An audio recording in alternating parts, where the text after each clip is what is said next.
আল্লাহ রাব্বুল আলামিন যখন যাকে মনে করেন সেই কিন্তু আসলে দুনিয়া থেকে চলে যান। আল্লাহ পাক যাতে তাকে বেহেশত নসিব করেন, আমি সকলের কাছে দোয়া প্রার্থনা করছি যে এনামুল হক দিনা ভাই যাতে আল্লাহ রাব্বুল আলামিন তার সমস্ত গুনাহ মাফ করে দিয়ে বেহেশত নসিব করেন। আমরা সকলে বলি আমিন। যখনই ওই সরকারের বিরুদ্ধে আমরা কেউ কথা বলতে গিয়েছি, দেখা গেছে জেলে নির্যাতনের শিকার হতে হয়েছে, কেউ গুম হয়েছে, কেউ খুন হয়েছে। আমাদের প্রিয় নেত্রী দেশনেত্রী বেগম খালেদা জিয়া দীর্ঘ 6 বছর অন্যায়ভাবে জেলে নির্যাতন ভোগ করেছেন। সামান্য চিকিৎসার ব্যবস্থাও কিন্তু আমাদের নেতৃত্বের বিগত সরকার করে নাই। এখানে মা বোনেরা পিছনে বসে আছেন। এই এলাকায়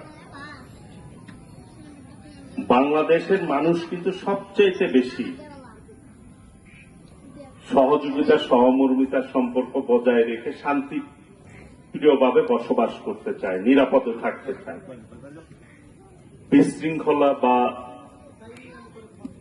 অরাজকতা বাংলাদেশের মানুষ কিন্তু পছন্দ করে না।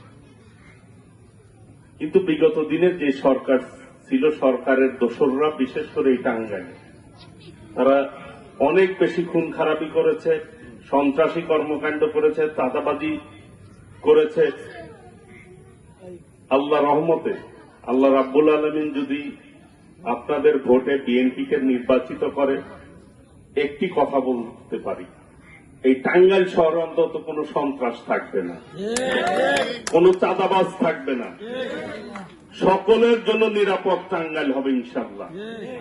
এবং উন্নয়নের দিক দিয়ে সর্বোচ্চ উন্নয়ন করার চেষ্টা করব, যাতে করে টাঙ্গাইলের উন্নয়ন দেখে অন্যরা অনুকরণ করে, অন্য জেলা যাতে অনুকরণ করে।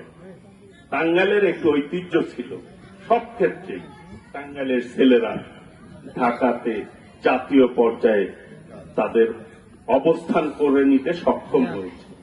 এখানে যে আমাদের থানা বিএনপি সভাপতি জাতীয় কাবাডি দলের অধিনায়ক ছিল, কাজেই অনেক ফুটবলার বিগত দিনে ঢাকার মাঠে তারা তাদের পারফরমেন্স করে জাতীয় দলে অবস্থান করে নিতে সক্ষম হয়েছিল।